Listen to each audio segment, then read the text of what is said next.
Hello, everyone, and welcome back to TowerGate. It is day 157, August the 9th, 2017, Wednesday. Thank you so much for tuning in.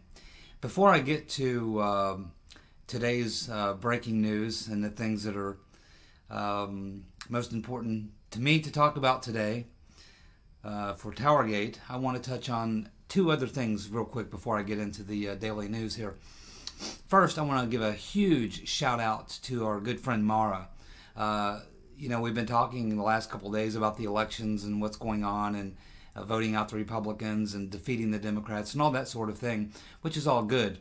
But we were having a conversation about all the various offices that are up, the politicians who are up for re-election or not up for re-election, and that type of thing. And I was actually going to be working on that this weekend and putting all that together. But the lovely and talented Maura took care of that for us. And I don't know if you've seen the her post. It's from day 155, TowerGate day 155.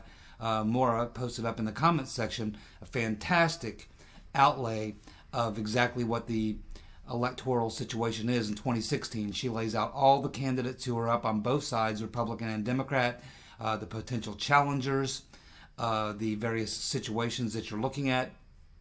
Just a fantastic job of posting that up on day 155 so that you can really look at the people who are in play. And so this was a huge favor to me, saved me some work, and saved me some research time. And it really lays it out right there. So if you are interested in getting more information as far as whose seats are up and how things are looking in the electoral picture for 2018 and the midterms, take a look at day 155, the comment by Maura. Just click on the, I think it's read more or show more, and it's a fairly long multi-paragraph explanation of a layout of the way things are looking for 2018. So thank you very much, Maura, for doing that for all of us. It was excellent to sit there and go through all that and really have the details of everything that's going to be in play. And it's, we already knew in general that the Democrats are facing one of their toughest election years, and I heard close to 100 years. They have just because of the way the electoral map shifted in the last election, they have a lot of seats that are up in a lot of these states where Trump turned blue states into red states. You also have some people who've been on the bubble in previous elections that could find themselves in even more trouble. The Republicans, even on a bad day, if things remain the way they are now, even on a bad day, they should pick up 5 Senate seats. And they could easily hold on to the House and even gain seats. Keep in mind that usually a president in his first midterm loses seats in both houses. But it's very likely that in this particular 2018 midterm cycle, as long as things stay as they are now, it's very likely Republicans could pick up at least 5 seats in the Senate, certainly hold on to the House, possibly even pick up seats in the House. And that would be historically almost unprecedented. It has happened, but it's not very common for that to happen. Almost always the president is going to lose seats in his midterm. It's just something that they accept. But it looks like that trend in this particular 2018 cycle, that trend may be overturned. And it has a lot to do with all the things that are in play. And of course, like I said, if you'll read what Maura posted there in the comment section, you'll understand a little bit better why that is. And we'll be digging into that a lot more as we approach 2018. Right now, I think it's just a little early to go there. We are talking about it now. It's relevant to some of the things we talk about some of the things we talk about here on a daily basis at TowerGate. But it's not, where my main focus is right now. We'll get there. But thank you again, Maura. That was fantastic.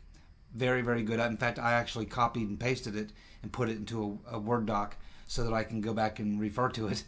So I don't have to go back to the video and try to remember which video it was. So I actually did copy and paste that. It's very, very good. Thank you very much. Next thing I want to talk about is today, all during the day, all throughout the day, listening on the radio.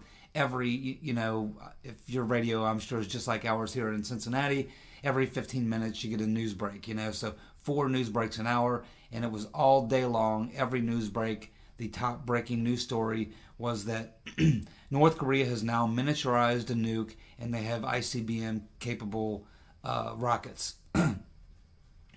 Man, I have a lot of problems with this. As most of you know, I am not on board completely with this idea to hit North Korea. I'm not going to go into the details of that because I already have in several other videos, other than to say that right now I have a lot of questions. I laid out some of those questions, and I still don't hear anyone else in the mainstream media asking these questions, and no one is answering the questions that I propose. I have a lot of questions about a potential strike on North Korea. Now, for those of you who don't know, I am former military. I'm not anti-war per se. I do believe in the idea that there are just wars. And I don't believe that Iraq was a just war. I don't believe Afghanistan was a just war. I don't believe that Vietnam was a just war. But I do believe that World War II was a just war. I do believe that the First Korean War, 1950 to 1953, was a just war. I don't believe that World War I was a just war. I don't believe that the Spanish-American War was a just war. I don't think we really had to have the Civil War. I think there was a better way to solve that problem. And I think that the Revolutionary War was a necessary war, of course. And the War of 1812 probably shouldn't have happened, and that didn't go very well either. So over our history, we've had many, many, many wars. Those are the major ones. We've had a couple hundred minor ones. Most of the time, they're not just wars. But occasionally, there is a just war. Now, I would say that as far as North Korea, it would be a just war, because if we could liberate those people who live in the most horrible circumstances, I mean, it's literally hell on earth living in North Korea. I can only imagine. It's just horrible. Kim Jong-un is threatening his neighbors.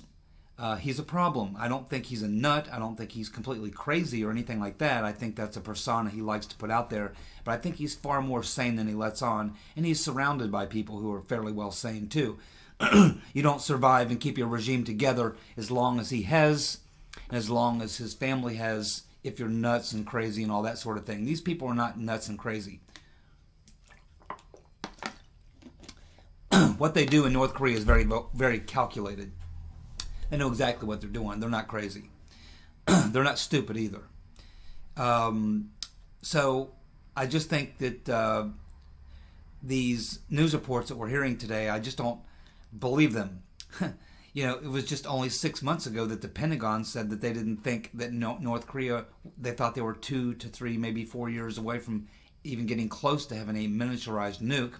They told us about 6 months ago that they were only testing a single stage type rocket. But now all of a sudden, 6 months later, they got a multi-stage intercontinental ballistic missile that actually works.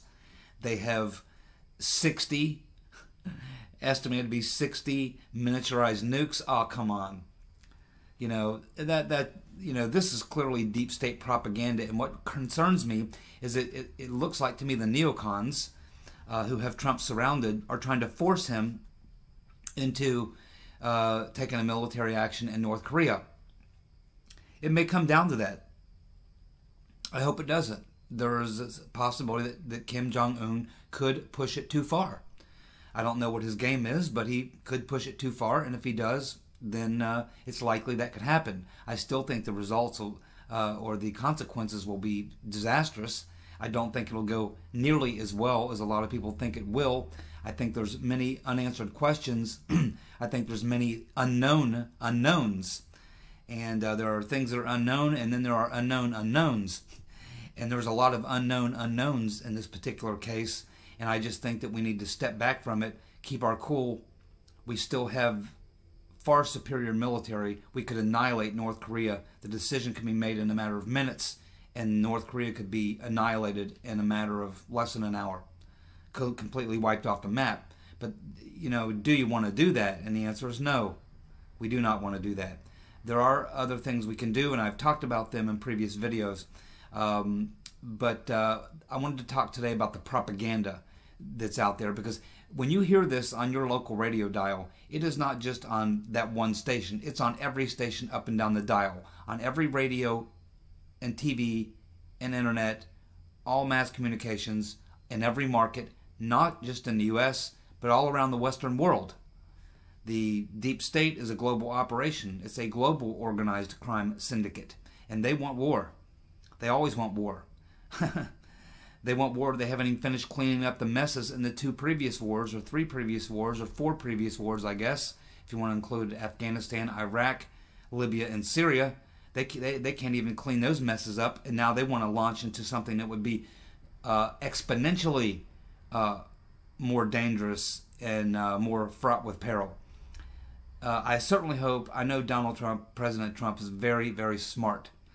I think a lot of the rhetoric that we hear coming out of him right now is actually focused more toward China than it is toward North Korea.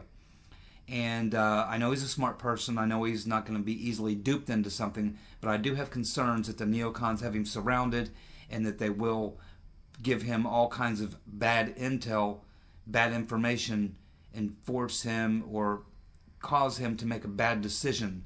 And if you want to see the Trump presidency destroyed, you want to see his domestic agenda completely erased, launch a military operation in North Korea, and that will get that done. That would be the end of his presidency, and that would certainly kill his domestic agenda. So I highly urge President Trump to think long and hard before he makes any moves in North Korea. The only way that we should make a major military move in North Korea is if it is the absolute last option, and Kim Jong-un gives us no choice. That's his decision. But what I can tell you is that the North Koreans are not stupid. They're not idiots. They're not going to initiate any type of action which would put them in a position where they're playing into our strengths. What they are going to do is do what any military adversary does. They force you into a war where you are fighting on your weaknesses and using their strengths. The strength of the North Korean military would be to suck the U.S. into a ground war on the Korean Peninsula, not to allow us to have a clean little air war with rockets and airplanes and ships firing missiles from the ocean.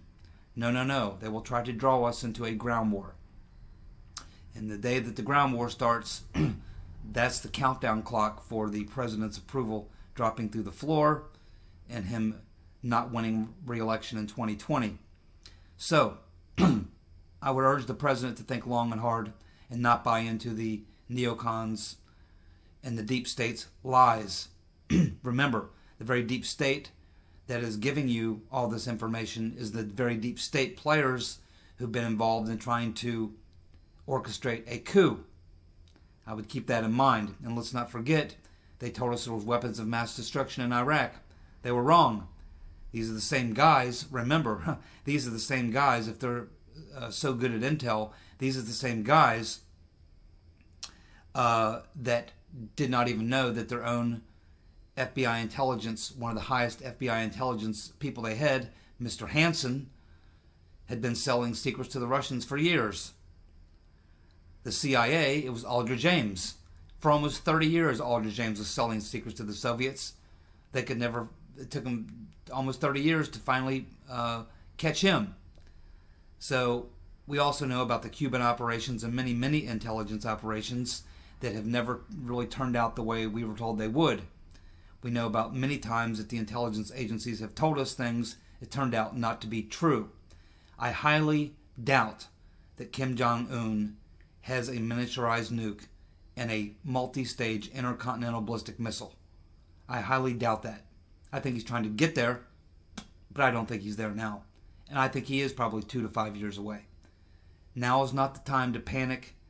And again, I heard some of Trump's comments and some of his language. I honestly don't believe that's intended to be directed at Kim Jong-un. I think that's more directed at China.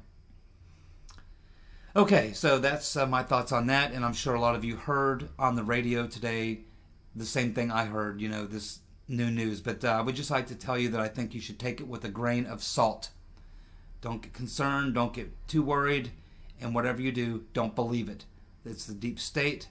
They lie. They'll do anything to get another war. They know this would destroy Trump's presidency, and we just have to hope that the president gets some other opinions and he doesn't get sucked into this deep state coup, however they pull it off. Okay, Let's get to some TowerGate news. What do you say? Debbie Wasserman Schultz pressured congressional bank to give the illicit bank loan to Imran Awan and his wife. Yes, this story coming today to us from the True Pundit. I'm not sure what the source is on this, but as we know, Awan was charged for bank fraud, and it has to do with falsifying documents on his bank application, but also using a voice-changing machine to call in and pretend to be his wife. And they have evidence of all this, by the way. So this particular bank normally is a bank. Oh, you didn't know that Congress has their own bank? Yeah, they have their own bank. They also have their own post office as well. So anyhow, generally the congressional bank only does loans to members of Congress.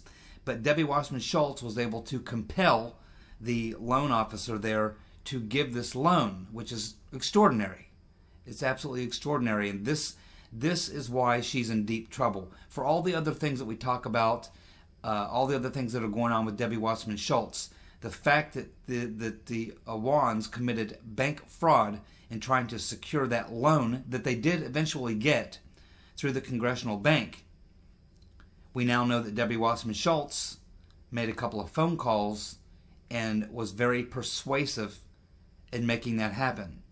Her explaining why she did that and what she did it for and the whole 9 yards, the questioning around this bank loan, which led to the charge of the bank fraud and all the other things. This is really where the hook is in the case of Debbie Wasserman Schultz. The other things she can probably wiggle off the hook on. This one's going to be a very tough one because they have evidence. So I would not be the least bit surprised to see that Debbie Wasserman Schultz in the next couple of weeks step down, resign her seat, because the heat's going to be turned up on this. This is not politics. This is not politics at all. This is actually a criminal investigation of bank fraud. Now, there's a lot of crimes that you can slip and slide off the hook on around Washington, but bank fraud is not one of them. Bank fraud will be pursued. They will get to the bottom of this. And we're just going to have to see how she answers some of these questions. And this is not congressional hearings, folks. This will be in federal court. And I'm not sure how she wiggles off the hook on this. If this is in fact true, and it appears that they have the evidence to prove it, that she in fact made phone calls on behalf of Awan and his wife to get the congressional bank to make them this loan. And then you look at the facts surrounding what the Awans did in order to get the loan, the lies they told, the documents that they forged, and all the other things that they did. Debbie Wasserman Schultz put her credibility and her name on the line in order to substantiate this. And you got to ask yourself, why? Why has she done all this? I mean, you know, sometimes it's like, I know people say, well, maybe Awan was her like secret lover or something.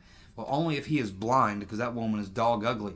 But, you know, for whatever reason that she did all this, there's something there that she's hiding. There is something there. I don't know what it is, but there's no way anyone in the right mind would do the things that Debbie Wasserman Schultz has done, especially to go to this length and get herself involved in a fraudulent loan to the congressional bank. It's one thing to stand up for him and as our IT guy and all this other stuff, but this deal with the bank fraud, this is the thing that's probably going to be the real hook.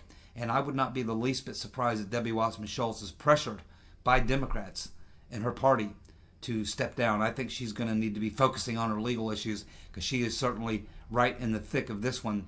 And I think this one here could be trouble for her, for sure. Debbie Blabbermouth Wasserman Schultz. Couldn't happen to a nicer woman. Okay, the True Pundit also, here's another story that's just unbelievable. The FBI, it's being reported by the True Pundit that the FBI leaked the classified flight plan of Attorney General Lynch to set up Bill Clinton's tarmac meeting ambush. Now, this is extraordinary. I've been contending since day one that that was no accidental meeting. But apparently here at the True Pundit, they're saying it was essentially an accidental meeting for Loretta Lynch, but not for Bill Clinton.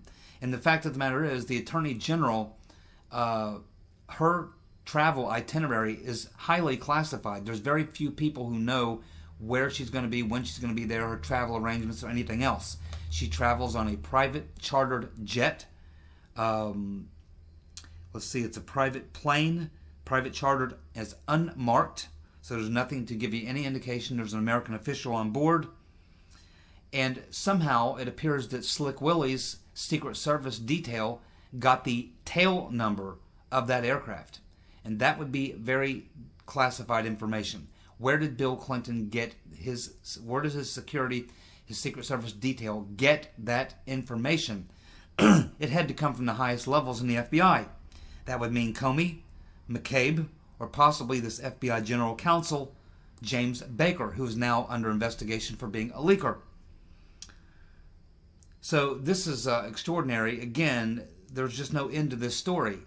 And this is something that can probably be learned. This is why they need to have Comey and McCabe and all these other people brought in for hearings. And I don't just mean in Congress. I mean, they just need to go ahead and the DOJ, Sessions, he just needs to go ahead and file charges.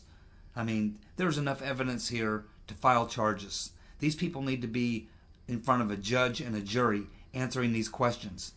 Because this is not a little thing here. This is not something you can just blow off. This is highly classified information, and it could have only come from a handful of sources pretty high up at the FBI. And for Bill Clinton to get the information of the tail number of this aircraft, knowing exactly when it would be at that airport, it tells you that Comey or somebody was feeding information, and we already know they were feeding information to the Hillary Clinton campaign, and now we learn that Bill Clinton is getting the tail number of the aircraft that Loretta Lynch was on, told exactly what time she would be there so that they could make the rendezvous. Man, this thing stinks to high heaven. It looks more and more, the more information we get, the more and more it looks like there was a collaboration, literally, between the FBI, the intelligence agencies, the Clinton campaign, the Obama administration, the entire cabal. The entire thing was a big, gigantic operation. Just amazing what we're looking at here. If this thing could ever be unraveled, it's so much bigger than any political event that's ever happened in the history of this country, maybe in the world. I mean, this is extraordinary. Mitch McConnell says that Trump's expectations are too high. No, Mitch, your expectations are too low. And, of course, I don't have any great expectations for Mitch McConnell or the Republicans in Congress. I have a plan to vote them all out, and I'll be working on that in the upcoming months. McConnell needs to go. He's a failure, and I don't think he failed on accident, and that's the real problem I have with McConnell. If it was just incompetence, it would be another thing, but I believe that his failings are intentional because he's part of the deep state coup. McConnell needs to go. And I believe there are people questioning whether or not he should even remain the leader in the Senate. If they can vote him out of his leadership position in the Senate, he would probably resign. Charles Grassley, chair of the Judiciary Committee, is now seeking the immigration files on the Awans. This is very, very important because if you can get your hands on the immigration files, imagine what you can learn. Because there has to be some tricky business going on there. These guys are somehow connected to something or some other entities back in Pakistan. We know they moved a lot of information and money there. They're moving information and money there for a reason. There is someone that they are connected to in Pakistan or somewhere else. Maybe Pakistan is simply the turnstile. But these guys are sending money and information somewhere. And I imagine they'll eventually have some success in tracking all that down. How did the Awans, how were they able to get in the position they were in? Did they have security clearances? How did they get their security clearances? What is in their intelligence file? Who is protecting them? But literally looking at that immigration file is a very good file. It's a very good move by Grassley because you can learn a lot of things by looking at that immigration file. And I suspect that Mr. Grassley would like to get a clean copy of that as opposed to the unredacted version. We'll see exactly what he gets as he's now requested those immigration files. We'll see exactly what he actually receives compared to what he's actually asked for. We'll have to keep our eye on that and see where that goes. Hey, Maxine Waters is still considering creating an all-black party. You know, Maxine Waters is going to be challenged in her upcoming election, and there's a Latino guy out there. He's a pretty sharp candidate. He's a progressive. I wouldn't vote for him, but he's far better than Maxine Waters. And I think that what she should be concerned mostly with is her own re-election, because I think this Latino guy just may beat her, and he should. She's a disaster. The woman's a nut. She literally is a nut. You think Kim Jong-un is a nut? Maxine Waters, she is technically, she is a nut.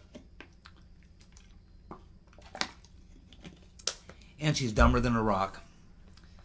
Yeah, that's great. An all-black party. I'm sure that'll go over very well. That's a great idea. CNN, of course, making up more fake news polls, and Trump's having a lot of fun with that on Twitter. You know, you would think that after the way they were embarrassed with all their polls during the 2016 election, you'd think that these people wouldn't be out there promoting these fake polls anymore, but they're still out there doing it every day around the clock along with their friends at MSNBC, the Washington Post. It's funny because any one of these four does a story, the other three pick up on it and they run it and run it and run it and run it, and it's like an echo chamber. They all listen to each other. It's the only people they talk to or listen to is each other. They actually believe this stuff. I mean, Trump just gave a rally, 45,000 people. He gave a rally to the Boy Scouts, about 45,000 people. Trump supporters are still around 50% approval. Yeah, he might be losing a few people, but I can understand that. He's been getting beat on constantly, day after day after day, since the day he was elected.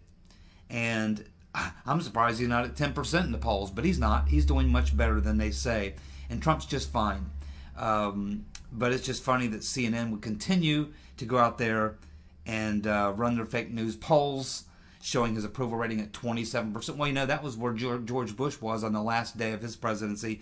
And Barack Obama routinely hovered around the 36, 37, 38%. You know, so, you know, if Trump's around 35 to 40%, he's about in the range where most presidents typically are. You know, so it's just all overblown. And you can see from the special elections, you can see from the size of his crowds, that people do have his back. His base is loyal, and they're right there. And what the CNN and the left-wing media and the progressive media, what they should be focused on is their own problems. Because I can assure you, their problems are 10 times worse than the problems Donald Trump and the Republicans have. As we just talked about earlier, when you look at the 2018 midterms, they've got a lot of problems. Their fake polls are not going to rescue them. They didn't do them any good in 2016. They didn't work then. They won't work now. Debbie Wasserman, Blabbermouth Wasserman Schultz, also has a new excuse for why her IT lover boy and his family are having all their legal problems. Yes, Debbie, do anything for Hillary, Blabbermouth Wasserman Schultz, is now blaming the police for being racist against Muslims. You know, I don't know if she's going to use that as her defense in criminal court when she's trying to defend her association with the bank fraud lawsuit that's going to criminal lawsuit that she's going to be probably a suspect in, not a witness, probably a suspect. But let's see if she tries that on the jury and the judge in her criminal trial. Yeah, the police are racist against Muslims. Yeah, I'm sure that'll work really well. She better call Brad Bauman. She needs some really good PR help, because the woman is literally, she's really bad at PR. I mean, she's bad at a lot of things. She's a horrible person, but I mean, she should never open her mouth or speak in front of a camera. She is just bad news all the way around. Finally, Trump launches his real news broadcast. And the fake news media is going nuts. the fact that Trump has started his own little media thing. Now, I think that this is that new media thing that they're doing on Facebook, if I'm not mistaken. Facebook TV, I think it's called. And it looks like Trump has launched his own little Facebook TV site, Real News Broadcast, and I think he's got his daughter-in-law hosting it, along with another little blonde lady that used to be on CNN a lot as the token conservative. So it looks like Trump is going to try to combat them by having his own little media thing going on, and to talk about the things that he actually is doing and accomplishing for the country, which is good because there does need to be some balance. You certainly will not hear about any of the wonderful things Trump has done, which I will be covering in a video later this week. You don't hear anything about that from the major media networks, including on Fox. So hats off to Donald Trump. Good job. I think he should buy a TV network like Mr. Bezos did. Maybe Trump should buy the New York Times. Probably get them at a discount right now. And finally, I want to leave you today with some humor. We all need some humor, right? Especially on a Wednesday. It's that hump day thing. Hey, here's some good humor for you. Hillary Clinton is now considering becoming a pastor. Yes, Hillary wants to be a pastor. We all know how deeply religious she is. We know how morally upright she stands when she's not collapsing and having to be thrown into a Scooby van like a bag of potatoes. Otherwise, she's very upright standing. We know that she loves God. She reads the Bible every day and loves the book of Job. Yes, that's right. Hillary has based her life so much on the wonderful things she's learned in the Bible. And so now she's considering maybe being a pastor. You know, it's funny. There was another story that was out there a day or so ago where someone snapped a shot of Hillary walking down the streets of New York City with her eyes glued down onto her iPhone or whatever. And people are just walking around. It's like no one even noticed her.